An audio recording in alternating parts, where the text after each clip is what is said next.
Mga hampas lupa kayo! Hindi niyo ba alam kung gaano kamahal ang sapatos na ito? Mas mahal pa ito sa buhay ninyo, baka hindi niyo alam! Sir, pasensya na po. Hindi ko po talaga napansin na bababa kayo na sasakyan. Hindi ko po sinasadya na matalsikan kayo ng putik. Hindi sinasadya! Isa ka bang malaking tanga? Alam mong maputik tapos hindi ka nagdahan-dahan sa pagtulak dyan sa bulok mong kariton? Kaya nga po bigay na paumanhin, sir. Pasensya na talaga.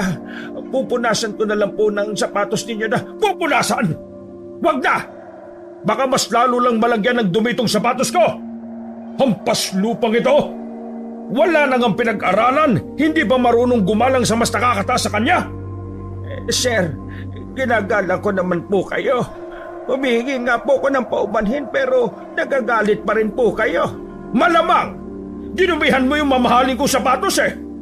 Meron akong pupuntahan ngayon pero dahil sa inyo, nawalan na ako ng gana. Pwede ba? Umalis ka nga sa paningin ko! Nakakairitang makakita ng basurang pakalat-kalat! Mawalang galang na po. Pero hindi po basura ang tatay ko. Naglalako siya ng asin para meron kaming makakain sa pang-araw-araw. Kahit kailan hindi siya nanghamak ng tao na gaya ng ginagawa niyo. Mabuting tao po ang tatay ko.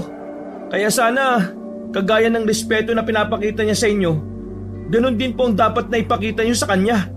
Aba, at sino ka namang binatilyo ka para diktahan ako sa kung paano ako rumispeto, ha? Etong tatandaan mo, ha? Hindi ko ginagalang ang mga taong walang narating sa buhay at pirwisyo sa ibang tao. Naintindihan mo? Kung ganun, wala ka rin pong karapatan na humingi ng respeto sa ibang tao. Dahil ang respeto, kusa pong binibigayan sa mga taong karapat-dapat. Aba, kung makapagsalita itong siraulong ito, akala mo kung sino eh. Bakit? May pagmamalaki ka ba sa akin? Pinagmamalaki niyo yung kariton yung bulok na may daladalang asin? Eto? Ha? Eto ba? Wag o sir. Grabe naman po yan. Ginagalit niya ako eh. Itatabong ko to. Pakiusap, wag po! Ha? Bangas ka, di ba? Ayan! Yeah! Sir naman. Sige! Damputin niyo sa lupa yung asin ninyo! Tay, anong gagawin natin? Nasa lupa na yung mga asin. Kunin yung lahat niyang marumi na yan! Ganyan naman kayo mga hampas lupa eh! Lumalamo ng putik! Tama na, sir. Bakit? Papalag ka ba, ha? Kapag narinig ko pang ininsulto mo kami, wala akong pakialam kahit marami kang kasamang tauhan mo. Manghihiram ka ng mukha sa aso. Aba, sira ulo! Sige, subukan nyo. Hindi ako magdadalawang isip na itaga sa leg mo itong itak. Nang makita ni Romualdo ang hawak ng binatang si Damian, ay nag-alinlangan ito sa gagawin niya kay Mang Daniel. Kahit ang mga bodyguard niya ay hindi rin makagalaw sa takot na ituloy ni Damian ang naiisip. Nag-uuma po ba ang yaman mo, ha? Kaya ba kinulang ka sa pakikipagkapwa-tao?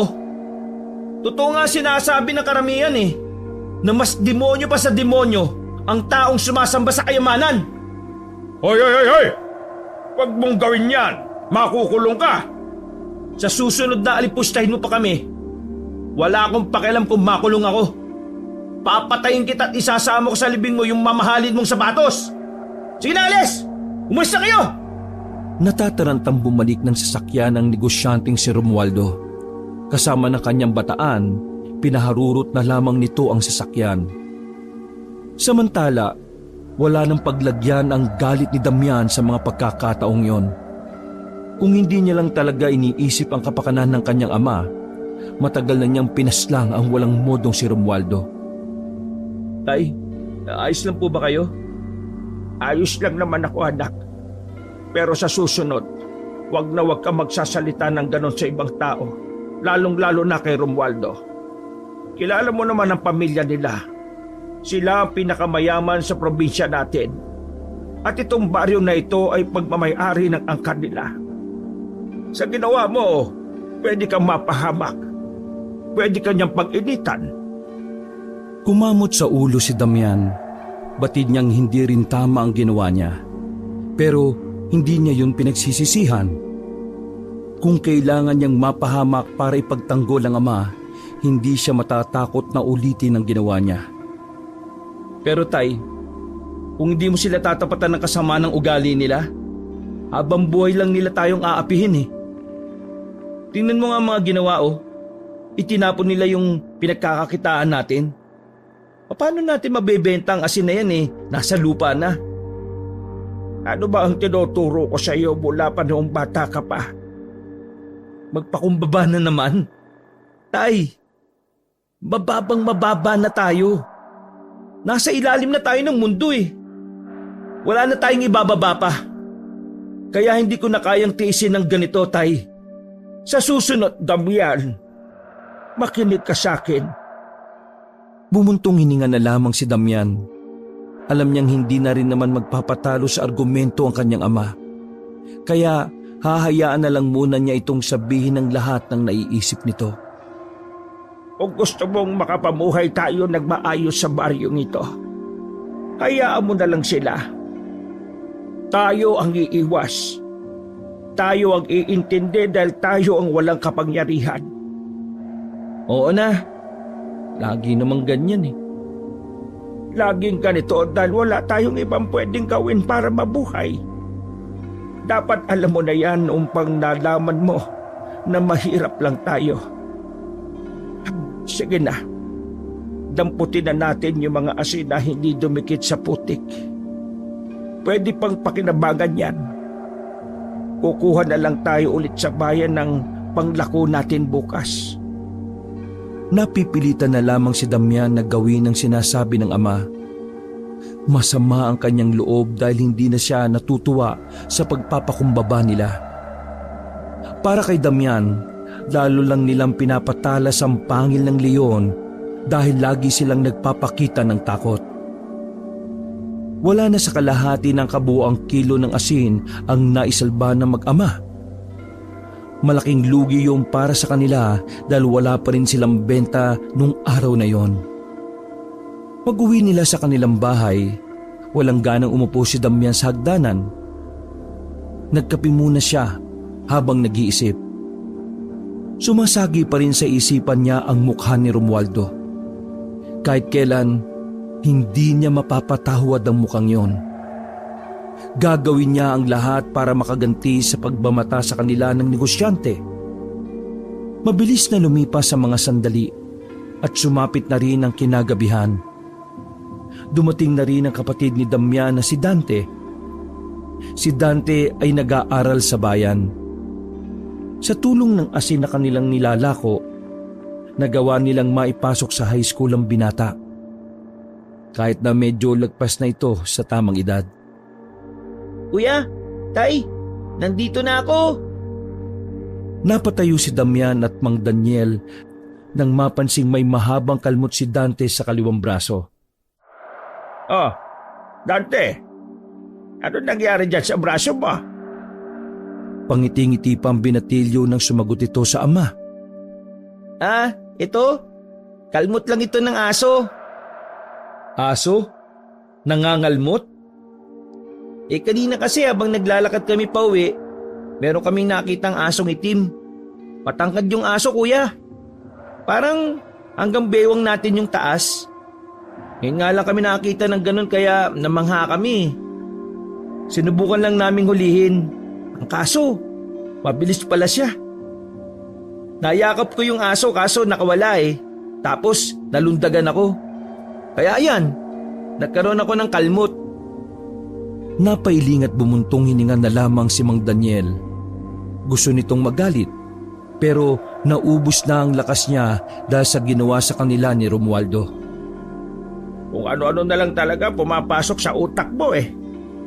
Kapag kayo nakagat nun at may rabies pa yun dedo talaga kayo. Huwag kang mag-alala, tay. Trip lang naman namin magkakaklase yun eh. Hoy, Dante. Ayusin mo pag-aaral mo ha. Tigilan mo yung trip-trip mo. Mag-focus ka sa pag-aaral. Oo naman kuya. Hindi naman ako nagpapabaya eh.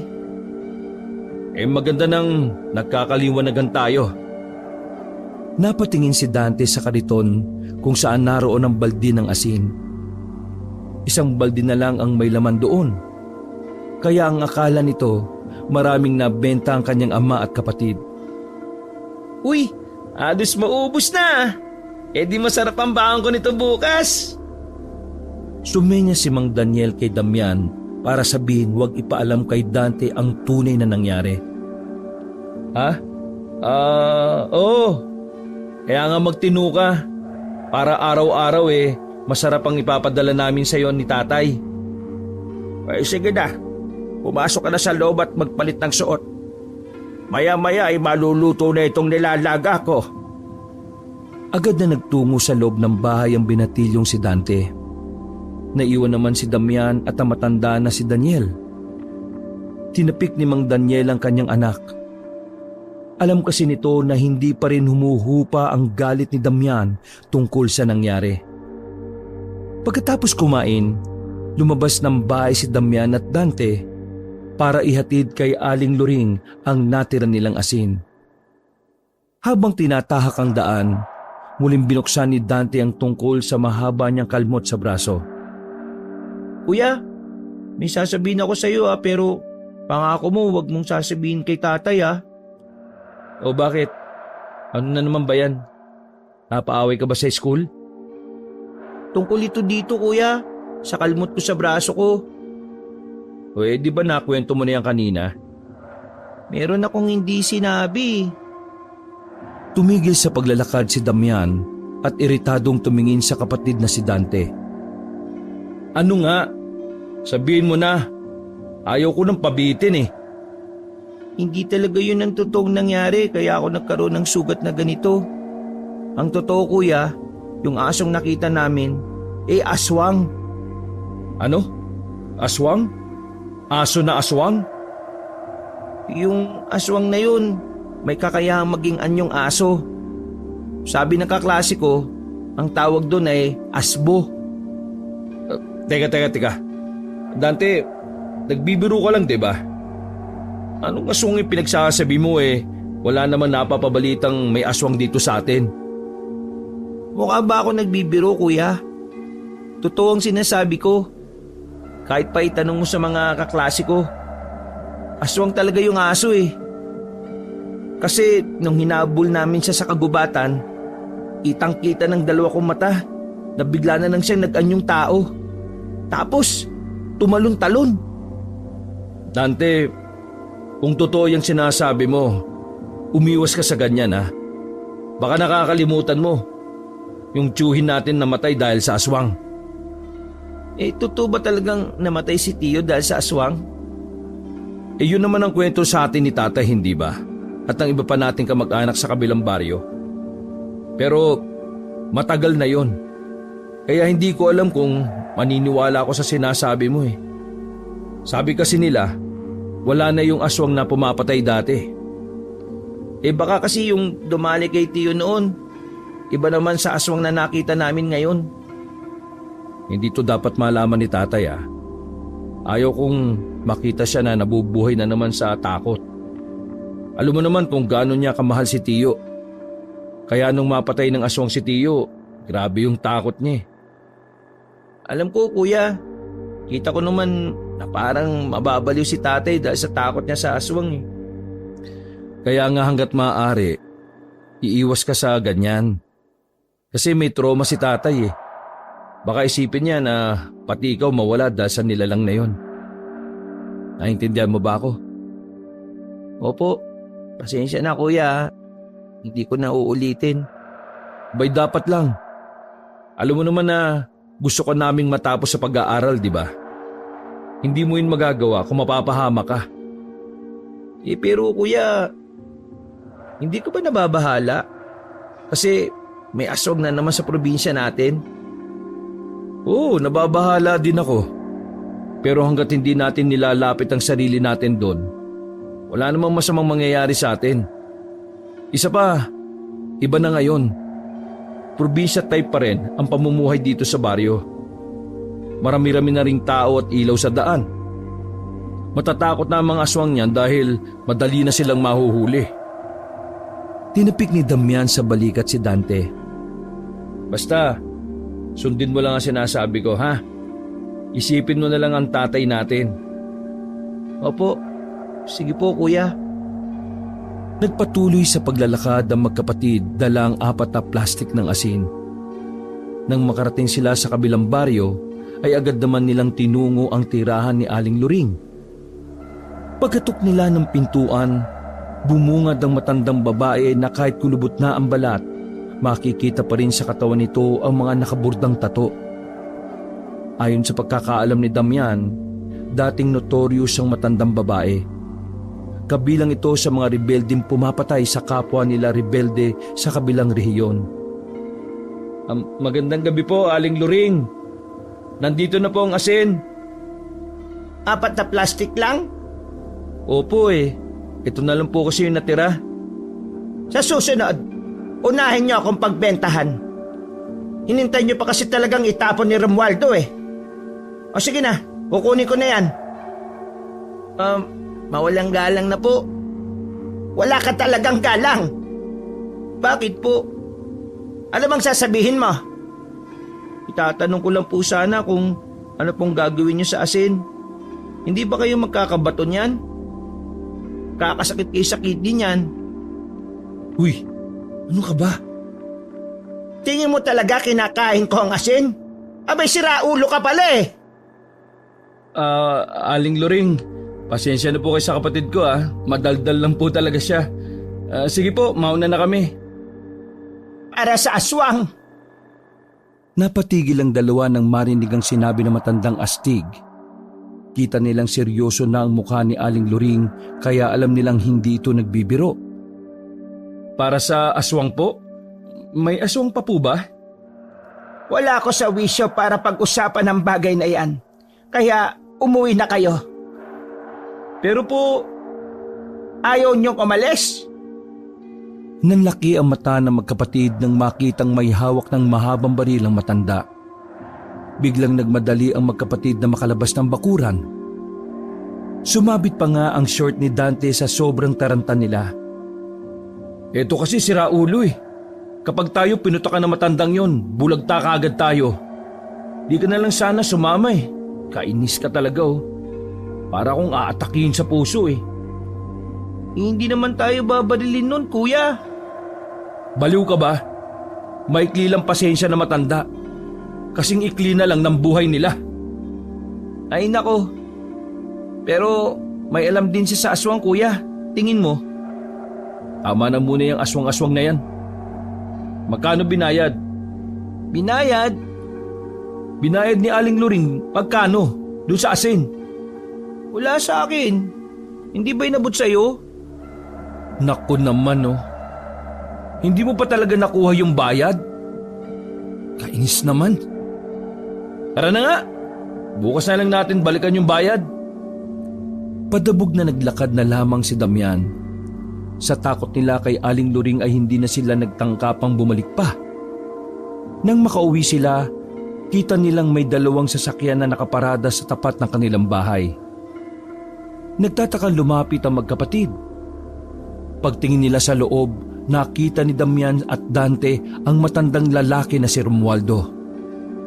Dali-dali silang lumapit nang makitang minamata-mata na naman ito ang kanilang ama. Eto na pala ang matapang mong anak na akala mo kung sino. Tay, anong nangyayari? Ako na magpapaliwanag sa'yo. Nandito ako at kasama ko itong mga tanod para dakpin ka. Ano? Dakpin? Bakit? Anong ginawa kong krimen? Hoy! Nakakalimot ka na ba kung paano mo ko bastusin kanina sa daan? Kayo naman po nanghuni. Iniinsulto niyo ang buhay namin. Sa barangay ka na magpaliwanag. Sige na, kunin nyo na yung siraulo na yan. Sandali lang. Hindi nyo siya pwedeng dalhin. Nakasaad sa batas ang ginagawa ko, kaya wala kayong pakialam. Uy, kuya! Kuya! Huwag kang sumama dyan! Tay, Dante, sasama muna ako sa mga ito. Ayos lang ako, huwag kayong mag-alala. Wala nang nagawa ang ama at kapatid ni Damian nang isakay na siya sa sasakyan. Pero sa halip na sa barangay siya dalhin, Dinala siya nila Romualdo sa gubat. Mara siyang tinulak sa damuhan. Nasubsob pa ang mukha ng binata. Bakit niyo ako dinala rito? Di ba dapat sa barangay? Kayo, di ba mga tanod kayo? Alam ba ng kapitan ang ginagawa ninyo? Hinawakan ni Romualdo ng mahigpit ang kwelyo ng binata. Walang magagawa si kapitan dahil ako ang batas sa baryong ito. Ganito ang mga nangyayari sa mga taong bumabangga sa akin. Bakit? Anong gagawin niyo sa akin, ha? Huwag kang mag-alala. Hindi ka naman mamamatay ngayon eh. Ipaparamdam ko lang sa iyo kung ano ang tinatawag kong Romualdo Punishment. Ha? Romualdo Punishment? Baduy? Baduy ba? Ha? Pinatikim ni Romualdo ng malakas na sapakang binata sa muka. Natumba si Damian sa damuhan. Pero bago pa man siya makabangon, sinipa siya agad ng negosyante. Ano ha? Maangas ka, di ba? Ilabas mo ang tapang mo ngayon, ha? Tama na po. Ano? Ha? Ano? Tama na po. Nagmamakaawa ako sa inyo. Ginusto mo yan, di ba? Ha? Yan ang mababala mo. Maubo-ubo na si Damian dahil sa dami ng suntok na tinatanggap niya sa kanyang muka at tiyan. Pero pinilit pa rin niyang makabangon at harapin si Romualdo. Wala akong kasalanan sa iyo. Ikaw ang dapat na binubugbog ng ganito. Aba, makulit ka talaga, ha? Lalapitan na sana ulit ni Romualdo ang binata nang biglang makarinig sila ng tunog ng aso. Pero hindi pang karaniwang tunog ang kanilang naririnig. Naalarma si Romualdo. Ganon din ang mga kasama nito. Ano yun? Dinosaur ba yun? Tingnan nyo nga! Dalawa sa mga tanod ang tumingin sa kung saan man ang gagaling ang tunog. Mga ilang sandali lang, nakita nilang tumatakbo na pabalik ang dalawa. Parang takot na takot ang mga yon. Boss, aso! Aso lang, natakot pa kayo? Hindi sa basa-basa aso, boss! Mga inutil! Pupuntahan sana ng negosyante ang sinasabi ng dalawa na aso, pero napatigil ito nang makita na nila yon. Nung mga sandaling yon, maging si Damian na nakadapa pa rin sa damuhan ay nawindang. Hindi kasi pangkaraniwan ng taas ng aso. Tansya ng binata, abot hanggang bewang niya yon. Bigla niyang naalala ang sinasabi ni Dante na aswang.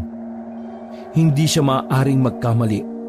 Ang tawag doon ay asbo. Sandali lang! Anong lahi ng aso ba ito? Doberman ka ba? Ha? Labrador? Golden Retriever ka ba? Hulaan ko. Blackie ang pangalan mo, ano? Itim ka eh. Blackie! Blackie! Parang tangang kinakausap ni Romualdo ang aso pero nanatili lang na nakatigil ito. Nakatingin yon sa kanila na parang naiintindihan kung ano ang nangyayari. Huwag niyong alisin ang ilaw sa kanya, mga inutil! Ikaw tanod ka! Lapitan mo! Hulihin mo! Hindi gumalaw ang tanod na inutusan ni Romualdo. Ganon din ang iba pang tanod na parang nababahala. Galit na galit ang negosyante. Pinagbababatukan niya ang mga yon. Natigil lamang ang ginagawa nito nang umangil ulit ang aso. Pagtutok ulit nila ng ilaw sa aso ay nakita nilang kulay pula na ang mga mata nito. Hoy! Aso! May sore eyes ka bang lintik ka? Ha? Naalarma sila ulit nang makitang unti-unti nang naglalakad ang aso palapit sa kanila. Hanggang sa bigla na lamang nitong dinamba si Romualdo. Pumaibabaw ang aso sa kanya. Buti na lamang ay may dala itong baril. Pinaputukan agad ni Romualdo ang aso. Ang kaso nga lang ay nakailag ito kaya hindi yun tumama. Ganun pa man, hindi pa rin natatakot ang aso. Inatake naman ito ang dalawang lalaking tanod sa gilid. Nasugatan ng mga yun sa braso at likuran.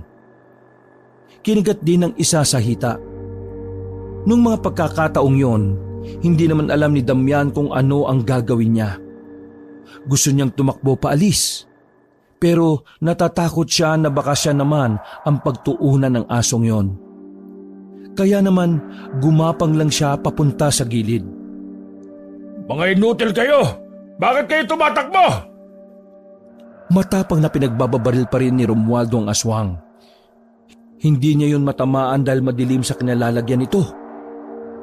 Basag na rin kasi ang daladala nilang malaking flashlight. Nilapitan ni Romualdo si Damian. Pwersahan itong binangon ng binata. Ramdam ni Damian ang takot ng negosyante base sa nanginginig nitong kamay. Patayin mo yung asong yan! Bakit ako? Ikaw yung may baril ah! Walang kwenta!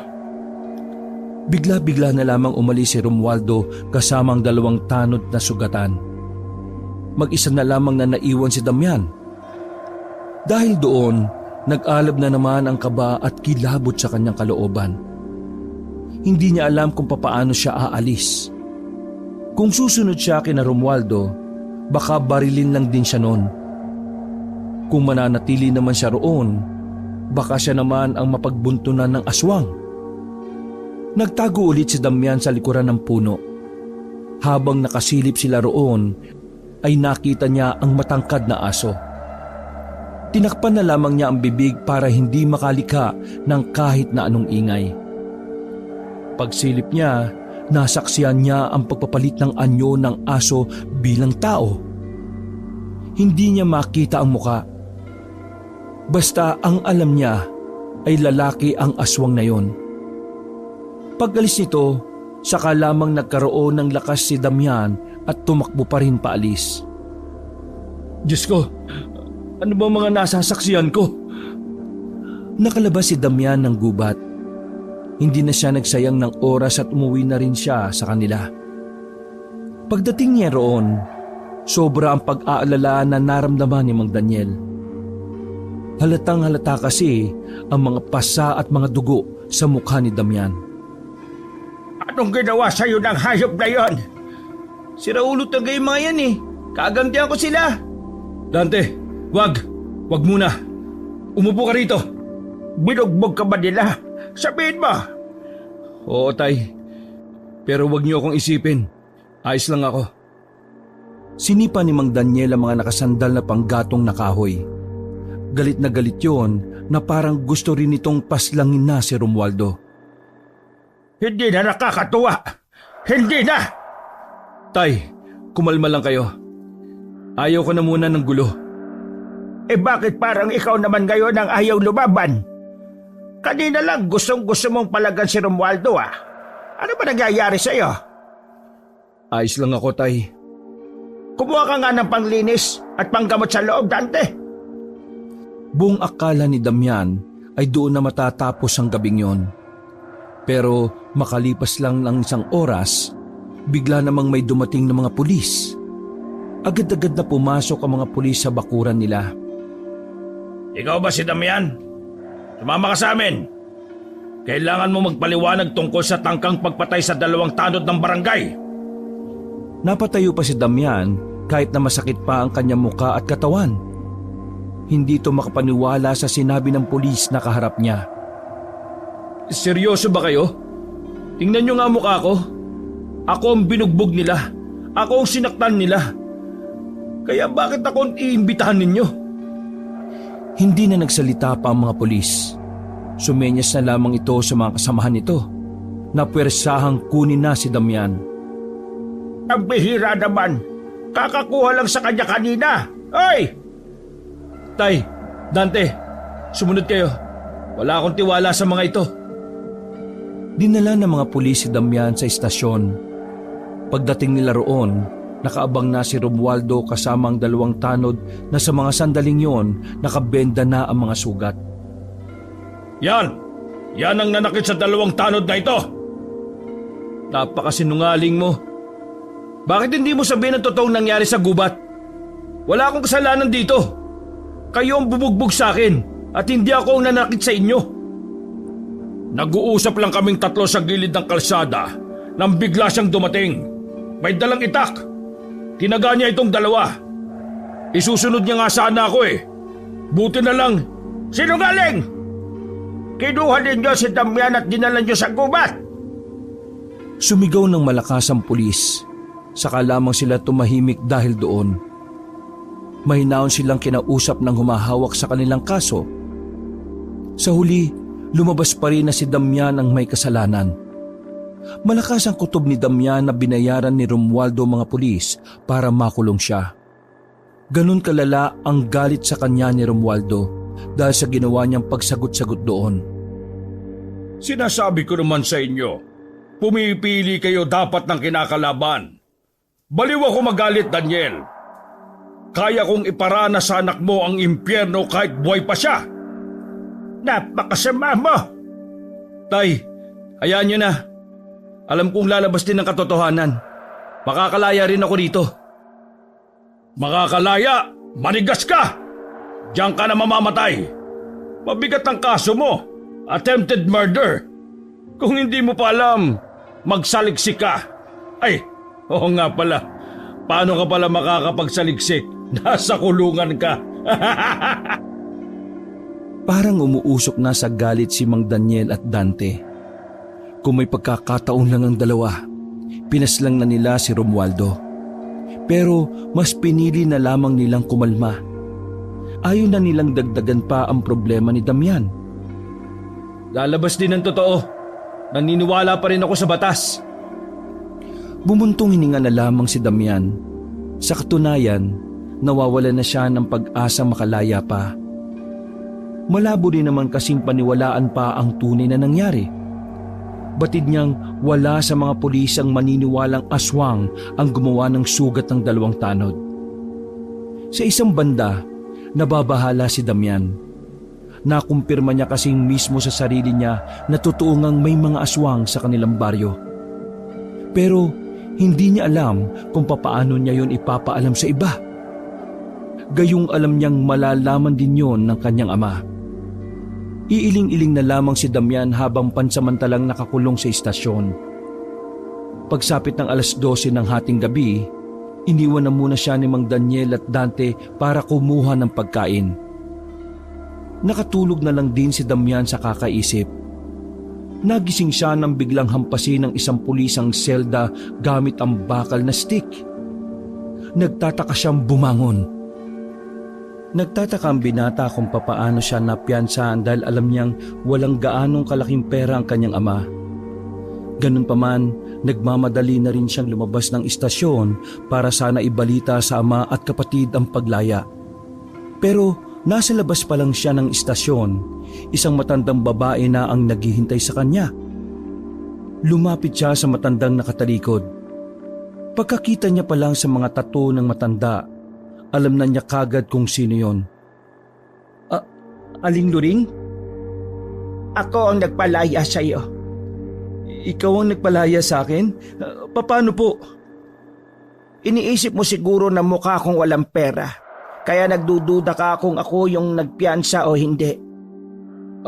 Ano kasi? Huwag ka na magtanong kung saan ko kinuha ang pera. Ayaw ka na magpaliwanag. Kaya kita pinalaya kasi may gusto kong malaman mula sa iyo. Tungkol naman po saan? Huminga ng malalim ang matandang babae. May dinukot itong larawan sa bulsa at pinakita kay Damian. Alam kong aswang ang nakaharap niyo sa gubat. Aswang na asbo. Maraming ganyang aswang dito sa probinsya natin pero hindi lang sila nagpaparamdam. Pero yung nasa larawan, ganyan din ba ang itsura ng aswang na nakita niyo sa gubat? Aling Luring, pasensya na po pero madilim po kasi sa gubat nun. Hindi ko siya namukaan. Nasira din kasi yung malaking ilaw na dala nila Romualdo Bumakas ang pagkadismaya sa mukha ni Aling Luring. Pero buti na lang ay may naalala si Damian. Hindi ko nakita yung mukha pero nang matapatan ng liwanag ng buwan ng aswang na yon, nakita ko na meron siyang malaking marka sa likuran. Sige, sabihin mo kung ano ang nakita mong marka. Hindi ako sigurado pero para siyang imahe ng krus na nakabaliktad.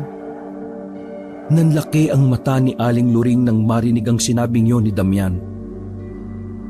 Bakit po? Ano po bang meron?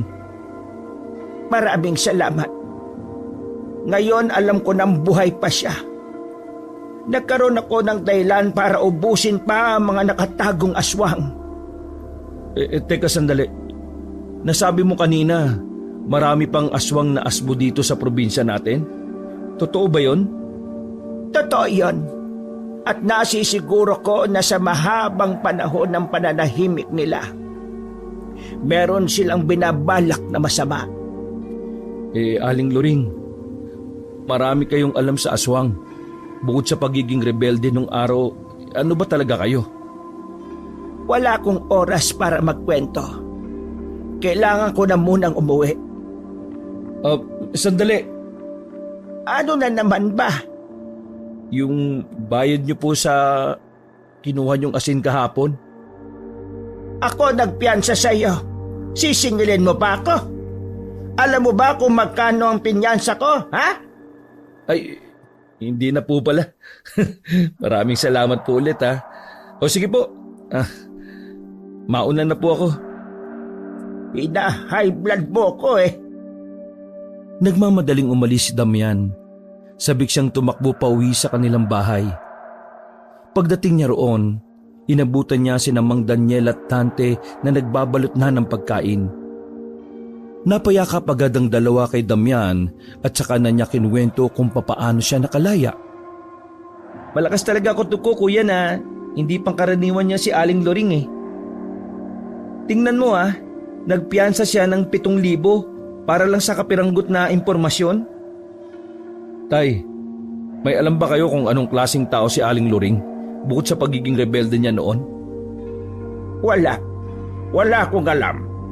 Ang alam ko lang, suki ko siya sa asin noon pa. Maraming alam yan sa aswang. Maniwala ka sa akin kuya. Ang mabuti pa matulog na kayo. Madaling araw na Ang daming nangyari sa araw na ito kaya magpahinga naman muna kayo. Kinabukasan, 9:00 pa lang ng umaga pero umuwi na agad si Dante. Mula sa bakuran, ramdam na nila ang pagiging taranta ni Dante. Hingal na hingal ito na makalapit na sa kanila. Namumutla ang muka. Bakas ang takot base sa panginginig din ng kamay nito. Hinawakan ito sa magkabilang balikat ni Damian. Sinubukan itong pakalmahin ng binata. Mga ilang sandali lang parang naimasmasa na rin si Dante. Tay, kuya, yung mga kaklase ko, patay na. Pinatay sila ng aswang na asbo. Nilapa sila ng mga aso. Buti na lang, hindi ako sumama sa kanila. Nagkatinginan si Damian at Mang Daniel. Nakaramdam sila ng awa para kay Dante. Takot na takot ang binatilyo. Para yung mabubuang kapag nakakarinig ng mga ingay. Hanggang sa sumapit ang kinahaponan. Hindi matahimik ang kalooban ni Dante. Gusto na nga nitong umalis sila sa baryo. Kaso nga lang, wala naman silang ibang mapupuntahan. Mabuti na lang nakatulog na si Dante. Naaawa ako. Natotrauma siya sa nangyari sa mga kaibigan niya ikaw tay, ayos ka lang ba? Nag-aalala ka ba sa akin kasi iniisip mong baka naalala ko ang nangyari sa tiyuhin mo? Tumango ang binata. Huwag kang mag-alala. Ayos na ako. Kung talagang may mga aswang narito sa atin, handang-handa kong humarap sa kanila. Gagawin ko ang lahat para mabigyan ng hustisya ang pagkamatay ng tiyuhin mo. Matagal ko nang hinihintay ang pagkakataong ito. Tay, sinasabi niyo bang lalabanan niyo mga aswang? Oo. At alam ko kung papaano sila uubusig lahat. Tay, sabihin mo, anong gagawin mo para maubos sila? Sa ngayon, hindi ko na muna sasabihin sa iyo. Pasensya ka na. Kailangan ko itong ilim hanggat hindi ko pa natatapos ang eksperimento ko. Eksperimento?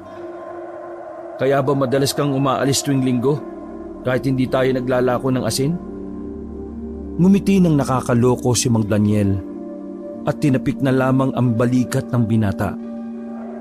Hindi makapaniwala si Damian na may lihim palang ginagawa ang kanyang ama laban sa mga aswang. Masyado kasi siyang nakatuon sa paglalako lang nila ng asin. Nung araw ring yon ay hindi na muna pinapasok ni Mang Daniel si Dante. Mas pinili na lang muna nila na pagpahingahin ng binatilyo at para na rin makaiwas sa kapahamakan. Sumapit ang kinagabihan. Nagulat si Damian at Mang Daniel nang biglang lumitaw si Aling Loring sa kanilang pintuan. Agad na napatayo si Mang Daniel para lapitan ng matanda. Aling Loring, ano pong ginagawa niyo rito? Aling Loring, wala po kaming tindang asin ngayon eh. Ilang araw din kaming hindi na muna naglalako dahil sa mga nangyayari. Walang pasabing pumasok ang matanda sa loob ng kanilang bahay. Kumuha pa nga ito ng isang basong tubig sa lamesa. Hindi ako nagpunta rito para bumili ng asin. Nandito ako para sabihin sa inyo kung anong klaseng kalaban ang kakaharapin natin lahat. Nakuha na matandang babae ang interes ng mag-ama. Kaya naman bumalik agad si Mang Daniel sa kinauupuan nito. Aling Loring, sabi mo sa amin ang mga nalalaman mo. Alam kong alam mo na iisa lang ang layunin natin. Damian, kailangan kita. Kailangan ko na makakasama. Aling Loring, bata pa po ako. Gusto ko pong mahal ko ang makakasama ko. Nagulat ang dalawa nang bigla itong pinguti ni Aling Loring. Sira din pala ulo mo, ano? Anong akala mo? Type kita? Manigas ka! Bumuntong hininga ang matanda at saka muling uminom ng tubig. Tumingin ito ng seryoso sa binata. Sa puntong yon, biglang kinabahan si Damian. Pakiramdam niya, mapapasabak siya sa isang matinding labanan. Nagbabalik na ang asbo sa loob ng maraming taon. Ang pigilan sila marahil ang dahilan kung bakit kailangan ngayon ay buhay pa ako. Daniel, payagan mo kong isama ang anak mo sa labang ito. Kailangan ko ng maaasahan sa mga bagay na pinaplano ko. Hindi ko nakakayanin mag-isa kung ako lang ang kikilos. Loring, pwede mo bang sabihin muna sa akin kung anong tingin mo sa mga mangyayari sa hinaharap?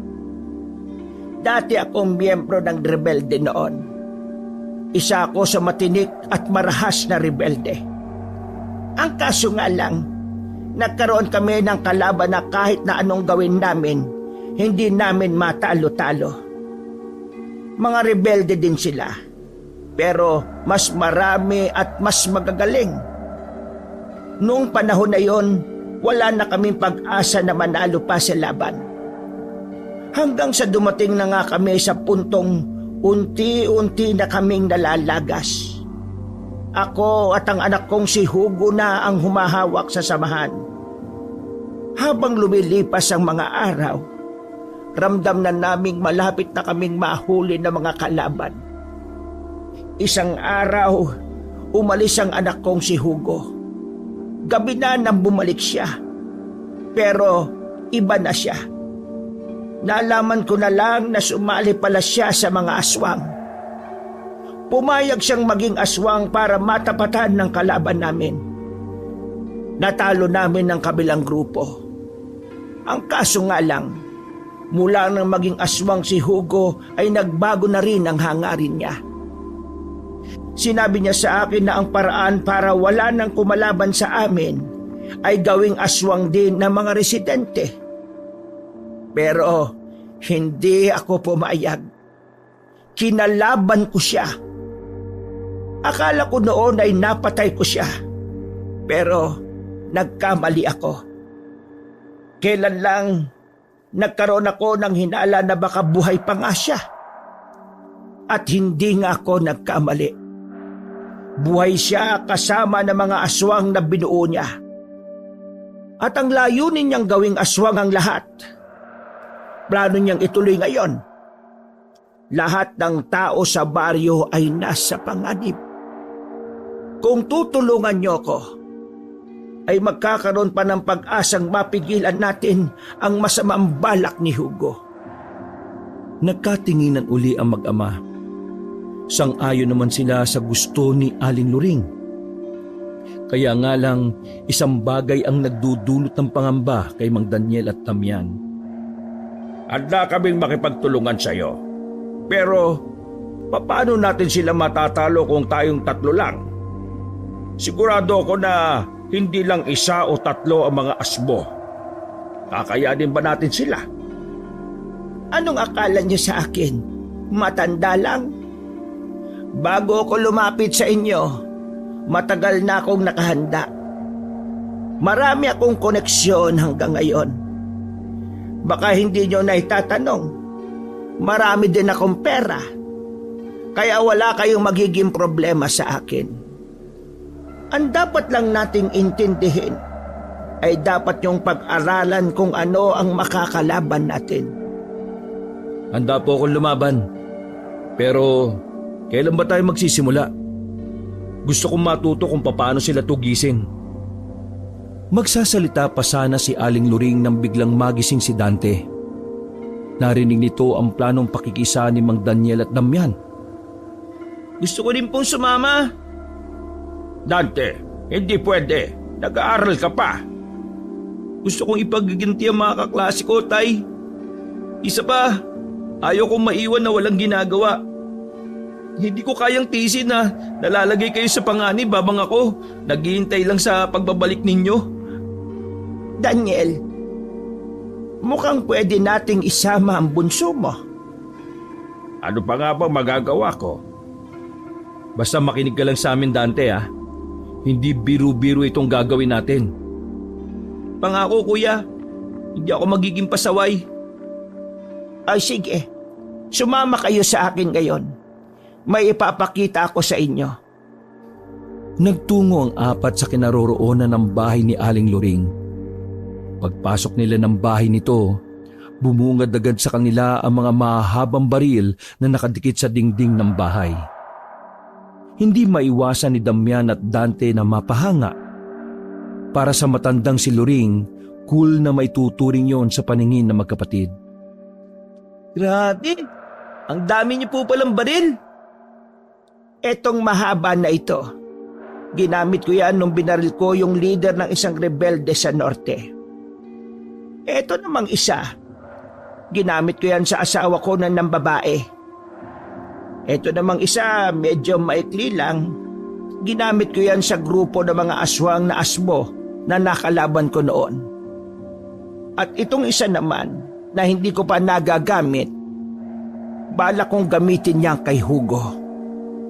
Wala akong pakialam kung anak ko siya. Papatayin ko pa rin siya. Nakakatakot siguro kayong maging nanay, no?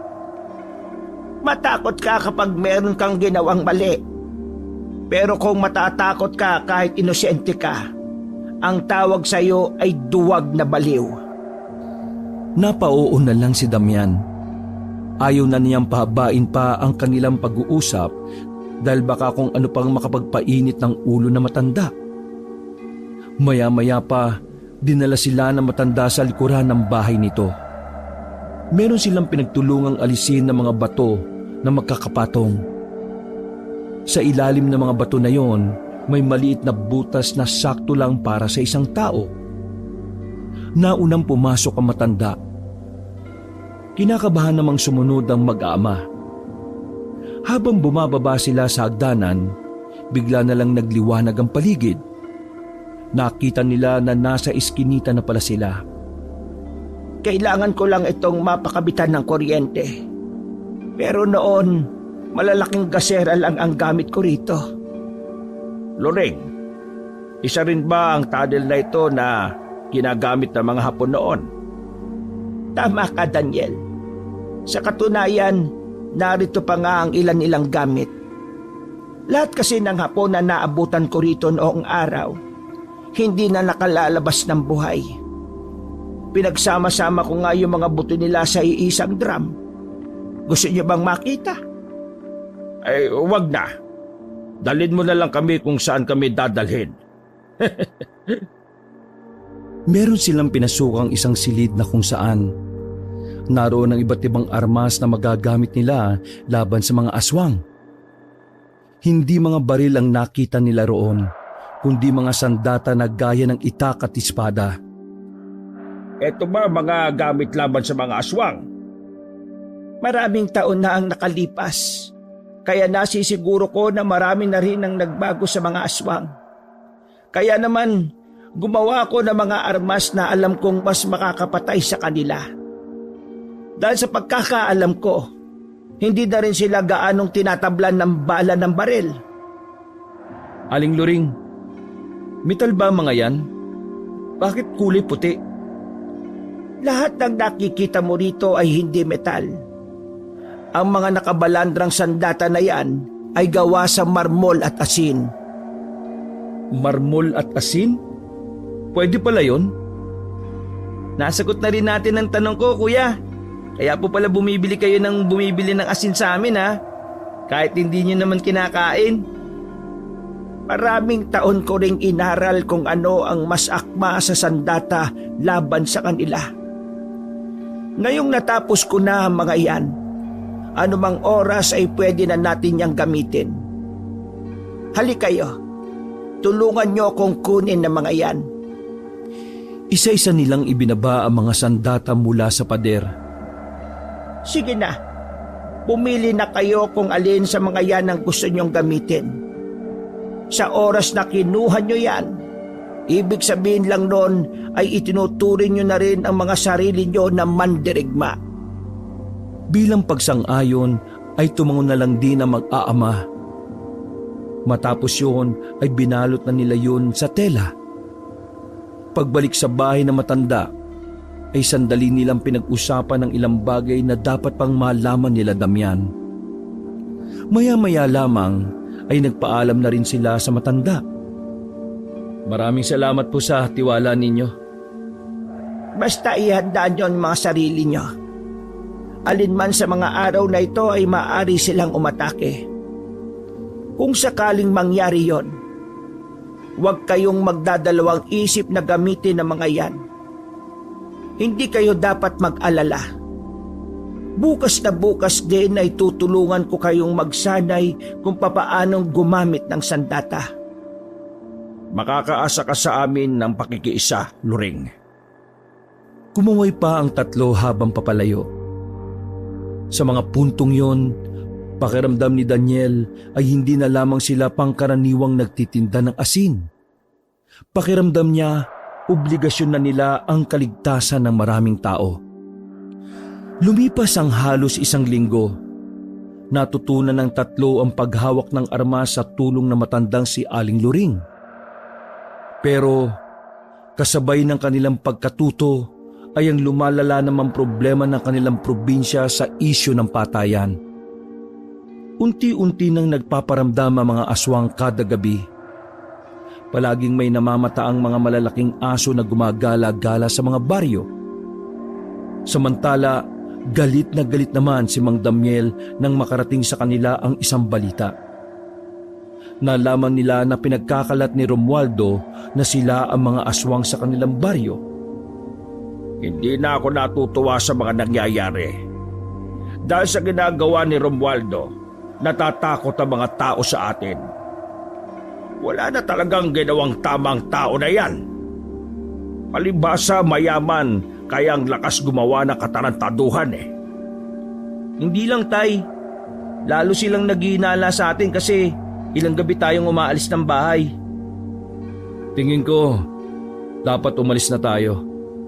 Baka mamaya bigla na lang tayong lusubin ng mga residente dito. Napalingon silang tatlo nang biglang dumating si Romualdo kasama na naman ang mga tanod. Nakangiti ito agad ng nakakaloko. Hindi pa man ito nagsasalita, nakakainsulto na ang mukha nito. Speaking of the devil. Oh, kumusta ang mag-aamang aswang, ha? Tumawa matandang si Romualdo. Lalo naman nag-init ang bunbunan ni Mang Daniel. Napakasama ng ugali mo! Alam mong hindi kami totoong aswang pero nilalason mo ang utak ng mga tao rito sa baryo. At bakit? Ayaw nyo ba ng atensyon na nakukuha nyo ngayon? Hindi nyo ba gusto na sikat na kayo ngayon? Nilalagay mo sa pag-alib ang buhay namin. Ganyan ang nangyayari sa mga kumakalaban sa akin. Bakit?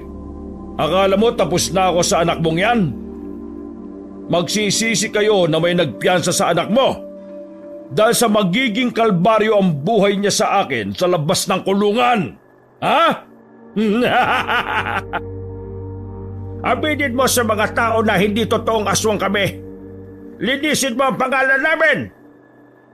At sino ka naman para utusan ng isang mayamang negosyante na tulad ko? Ay, oo nga pala. Isa ka nga palang tindero ng asin. Romualdo! Daniel! Kapag hindi mo ginawa ang sinasabi ko, ipapakita namin sa iyo kung sino kami. At nagagawa mo ng makapagbanta ngayon? Bakit? Ano ba ang pinagmamalaki ng basurang katulad mo ngayon? Hindi na nagsalita pa si Mang Daniel. Sumenyas lang ito sa dalawang anak. Lumapit naman si Damian at Dante sa kanila. Sir, kapag hindi po kayo umalis ngayon, may mangyayari po sa inyo na medyo hindi naman masakit, pero konti lang. Hoy, wag mo nga akong tinatakot-takot dyan, ha? Sinuntok pa ni Romualdo ang binata, pero agad din namang nakailag si Damian. Nahawakan nito ang kamay ng kaharap at saka binigyan niya ito ng isang suntok sa muka. Dahilan para mapatras sa matandang lalaki sa mga tanod. Hindi na kami yung dati mga inaapi-api mo lang. Pasalamat ka na lang dahil yung mga inaral namin para sa aswang. Kasi kung nag-aral kami para patumbahin ka, baka matagal ka nang wala eh. Romualdo, wala kaming oras sa kakulitan mong matanda ka ha. Ang kailangan namin pagtuunan ngayon ay ang mga aswang. Walang yakang lalaki ka. Maangas ka na talaga, ha? Mga tanod! Lusubin niyo ang tatlong yan! Oh, ano ba tinitingin-tingin niyo? Dali! Sabay-sabay na tumakbo ang mga tanod hawak ang kanya-kanya nitong batuta. Pero nagulat silang lahat nang makitang maangas ang galaw ng tatlo. Nagamit nila Damian ang natutunan mula kay Aling Luring. Dahil doon, hindi man lang nakatama sa kanila ang mga tanod. Sa halip, madali nilang napabagsak ang mga iyon. Nanlalaki ang mga mata ni Romualdo sa mga nasaksihan niya. Hindi niya inakala na mahusay palang makipagbakbakan sila Damian. Romualdo, hindi mo ba narinig ang sinabi ng anak ko kanina? Hindi na kami yung dating pwede mong api-apihin. Kaya kung ako sa iyo, umalis ka na lang kasama nitong mga daga mo. Magbabayaran niyo ang ginawa niyong ito. Pinapangako kong magiging kalbaryo ang buhay niyo sa mga kamay ko. Magsasalita pa sana si Mang Daniel nang biglang narinig nilang naglipara ng mga ibon mula sa mga puno. Nagkatinginan ng mag-aama. Yun na ang senyalis na kanilang hinihintay, na kung saan kailangan na nilang maghanda sa paparating na labanan. Kailangan na nating umalis. Kung ako sa iyo, Romualdo, umuwi ka na sa inyo at baka ikaw pang unang malapa ng mga asbo. Galit na umalis si Romualdo, habang ang tatlo naman ay sabay-sabay nang lumabas ng kanilang bahay. Gamit ang dipadyak na bisikletang tatluhan, tinungo nila ang kinaroroonan ng bahay ni Aling Luring. Ang kaso nga lang, wala nang matanda na makarating sila roon. Pinuntahan din nila ang sikretong lagusan nito, pero wala pa rin yun doon. Walang ideya ang tatlo kung saan maaaring mapuntahan si Aling Luring. Tay, paano na to? Wala si Aling Luring. Hindi ba pwedeng bahala na tayo sa mga sarili natin, kuya? Total, wala naman sinabi si Aling Luring na sasamahan niya tayo eh. Pero anak niya yung sinasabi niyang leader ng mga asbo.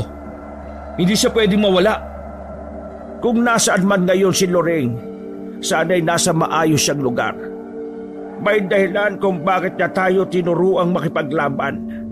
Yun ay para magkaroon tayo ng kakayahan na ipagtanggol ang ating sarili laban sa iba kahit na wala siya. Sa ngayon, kailangan na muna nating tumayo sa sarili nating mga paa. Lumabas na ng bahay ang tatlo. Inilabas na rin nila ang kanilang mga armas na gawa sa marmol at pinatigas na asin. Matapang nilang nilibot ang kanilang baryo. Pero sa halip na mga aswang ang kanilang makasalubong, si Romualdo pa ang nakita nila. Sa puntong ito, hindi na mga tanod ang kasama nito. Mga tauhan na nito sa mansyon ang bitbit nito. Kung binamalas ka nga naman, oh. Humarang sila Romualdo sa kanilang daraanan. Tinutukan sila ng mga baril na mga yon, kaya wala silang nagawa kundi ang huminto. Sinasabi ko naman sa inyo huwag niyo akong ginagalit. Madaanin mo kami. Hindi ikaw ang gusto naming makalaban ngayon. Manahimik ka! Ipapatikim ko sa inyo ngayon ang galit ko! Makinig ka sa amin. Papuntan na rito ang mga aswang na asbo. Kukunin nila ang mga tao at gagawin din nilang kagaya nila. Ha! Hindi niyo ako mauto! Hindi ako tanga katulad ninyo! Kaya wala akong pakialam sa sinasabi niyo ngayon. Magpaalam na kayo sa mga sarili ninyo. Nakikita niyo ito mga kasama ko? Lahat ng bala na meron sila sa katawan niyo babaw niyan. Napatingin sila sa paligid ng muling marinig ang huni ng mga uwak. Kasunod noon ay ang magkakasunod na alulong ng mga aso. Maging si Romualdo ay nagtataka at tila naaalarma sa mga naririnig nila.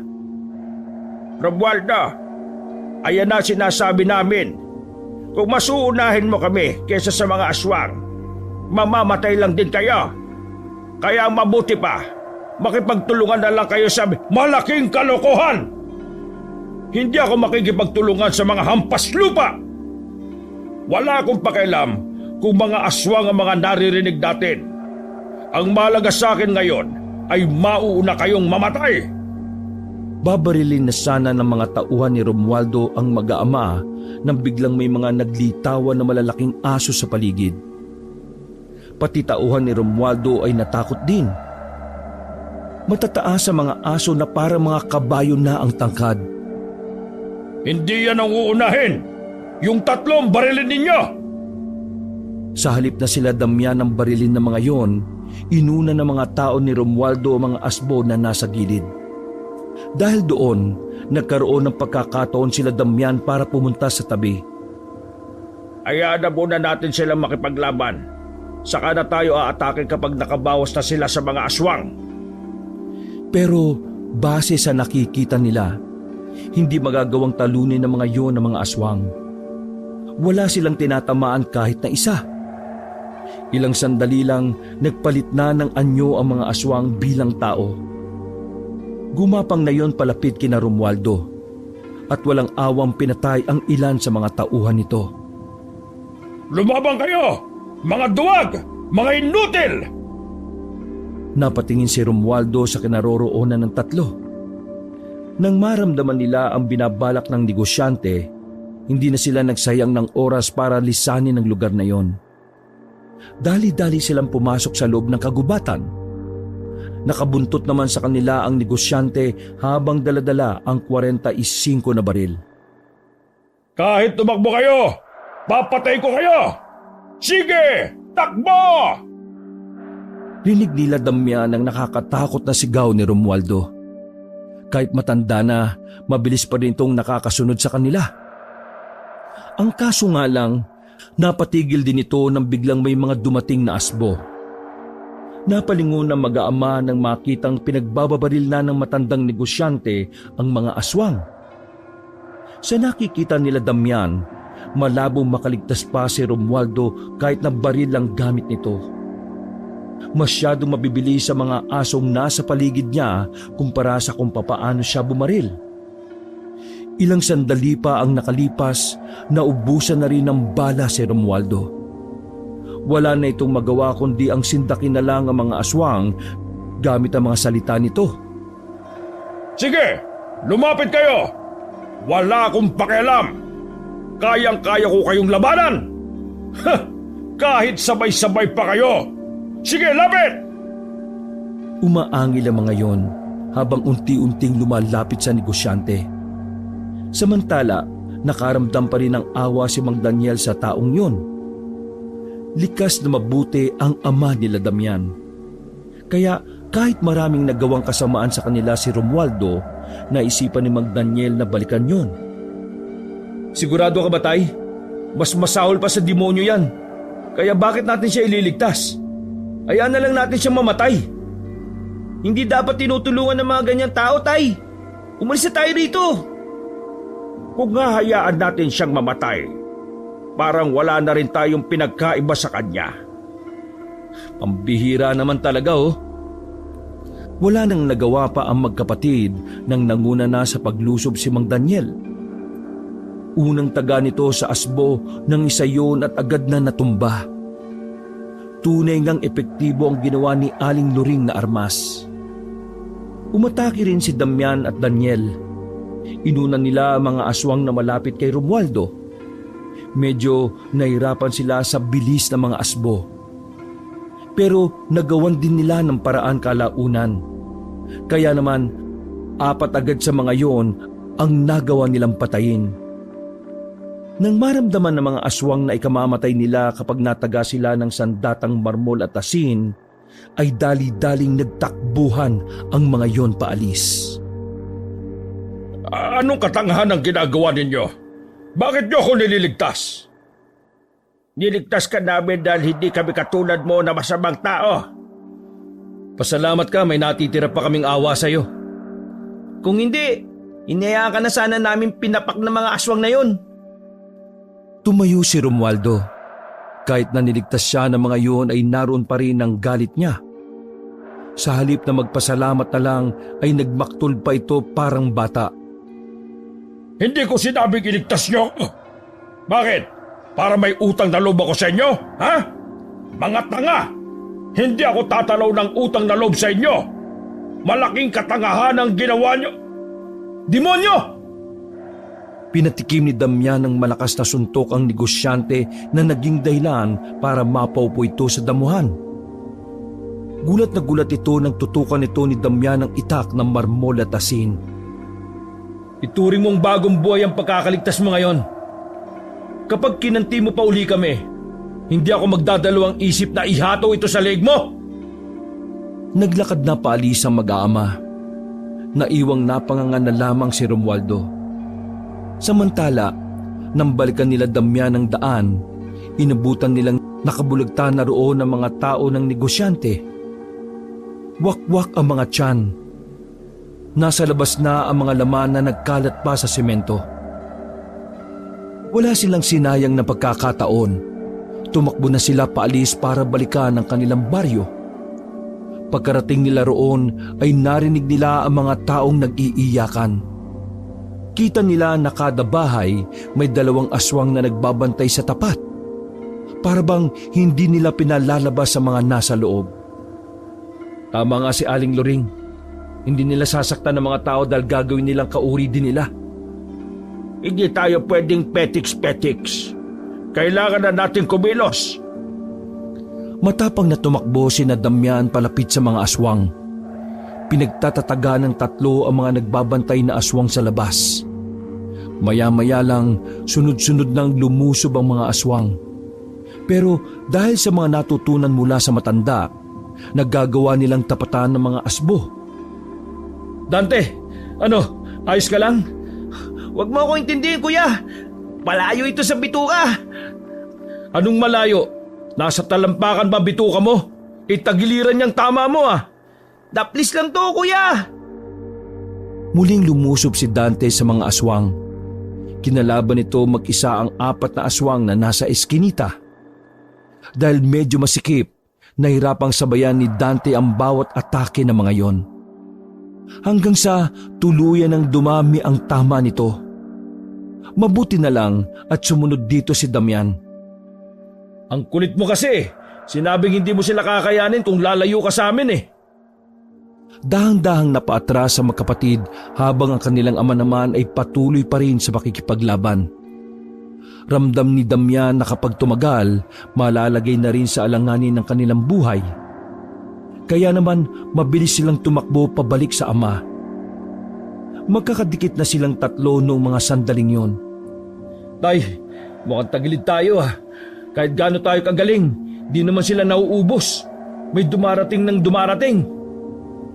Tumakbo tayo sa bandang yon. Kailangan magtipon-tipon silang lahat sa isang lugar. Nang makakuha ng tiyempo ay pinilit ng tatlo na tumakbo papunta sa kabilang kanto. Pumasok sila sa loob ng isang bahay. Sinarado nila ang pintuan. Tanging sa bintana lang nagpupumilit na makapasok ang mga aswang. Tay, ano ba talagang plano mo? May kung anong bagay na kinuha si Mang Daniel sa backpack nito. Nakangiti pa itong ipinakita ang isang lata na may kabigatan. Tay, ano yan? Ginawa ko ito. Bomba na may halong asin. Walang sinayang na pagkakataon si Mang Daniel. Sinindahan na niya ang mitya ng gawa-gawa niyang bomba. Natataranta niyang inihagis yun sa labas. Ilang segundo lang, sumabog yun ng sobrang lakas. Parang mas malakas pa yun sa granada na ginagamit ng mga sundalo sa gera. Ikaw talagang gumawa nun, Tay? Ang lakas ah! Sa lakas ng pagsabog, nasira pati ang pintuan. Parang nakaramdam din sila ng panandaliang kabingihan. Kahit hindi sila matamaan ng pagsabog, kapag naamoy nila ang singaw ng asin, ay tsak, mamamatay rin sila kalaunan. Henyo mo talaga, Tay. Teka, ikaw Dante, ayos ka pa ba? Napansin nilang hindi na nagsasalita si Dante. Hapding-hapdi na kasi ito sa dami ng sugat sa katawan. Uy, Dante, magsalita ka nga. Huwag niyo akong intindihin. Ituloy niyo ang laban. Iwan niyo muna ako dito. Hindi pwede. Huwag na kayong makulit, ano ba? Mas kailangan kayo ng mga tao. Ayos lang ako dito, Tay. Balikan niyo kagad ako kapag natalo niyo na yung leader ng mga aswang, ha? Hindi, sasamahan kita dito. Kuya, kailangan ka ni Tatay. Ayos lang talaga ako dito. Hindi naman malalim ang mga sugat ko eh. Sige na, nakikiusap ako sa iyo. Labag man sa kalooban ni Mang Daniel at Damian na iwan ang binatilyo, ay wala rin silang nagawa. Paglabas nila ng bahay na yon, nakita nila ang mga aswang na asbo na nakahandusay sa kung saan-saan.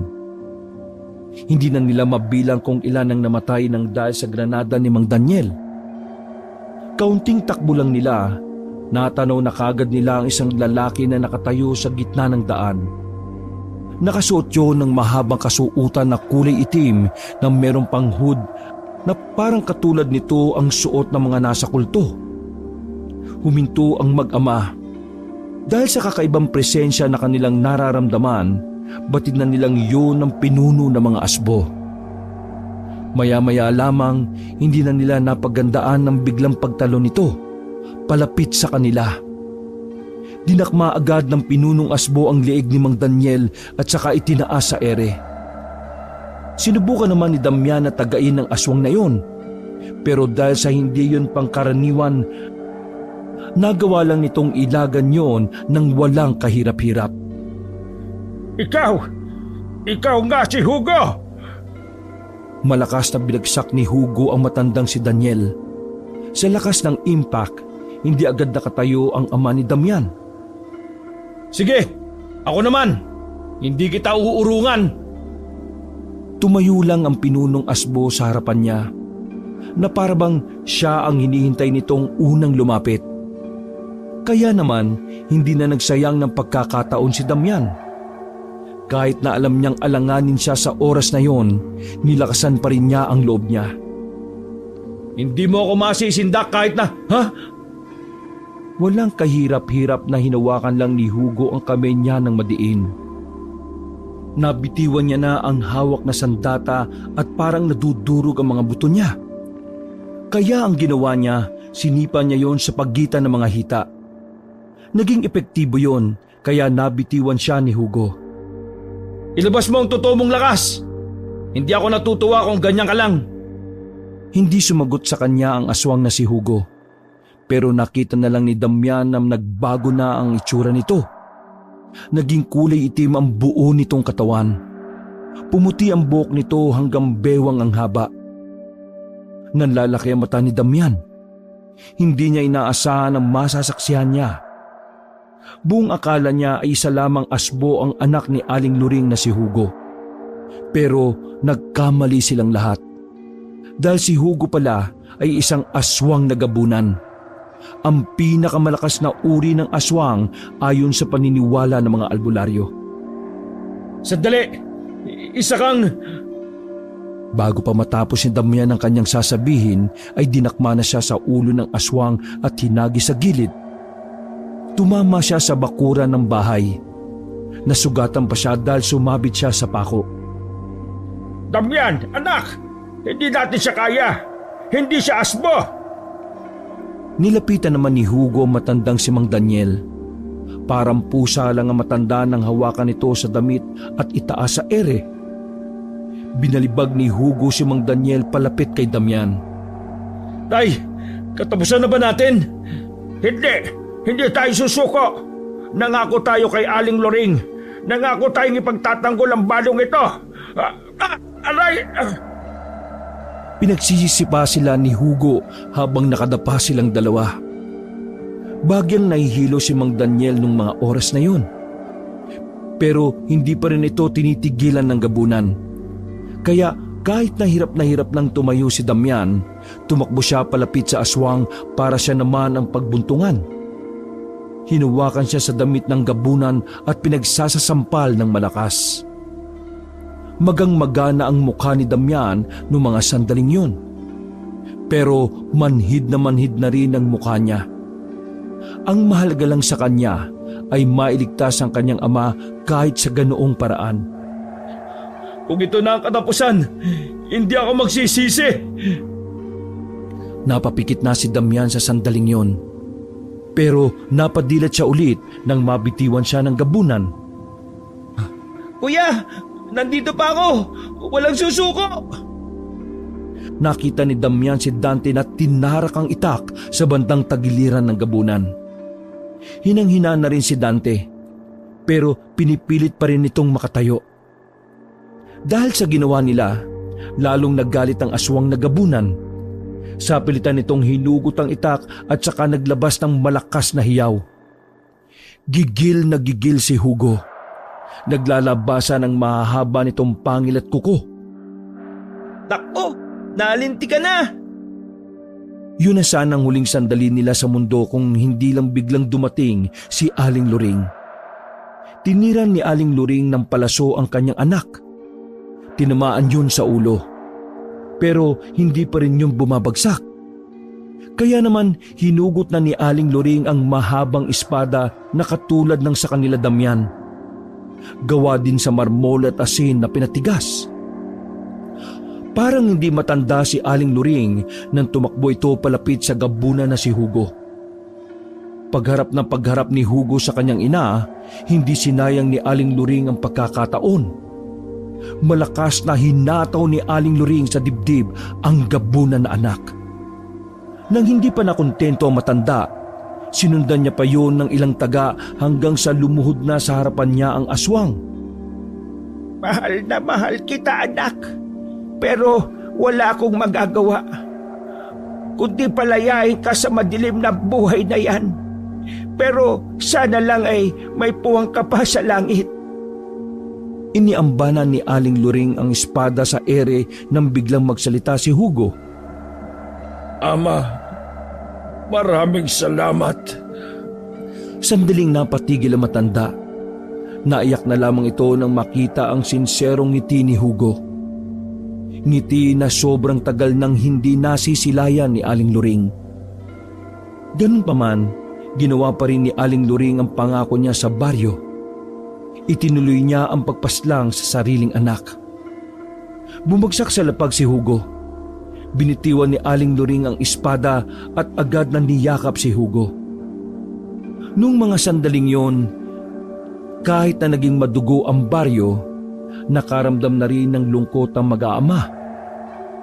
Naiiyak sila habang pinagmamasdan ng imahe ng isang ina at isang anak na muli sila magkakahiwalay sa muli nilang pagtatagpo. Makakapagpahinga ka na, anak ko. Tuluyan ang nalugutan ng hininga ang lider ng mga aswang. Natigil na rin ang mga kaguluhan dahil umalis na ang mga aswang na natitira.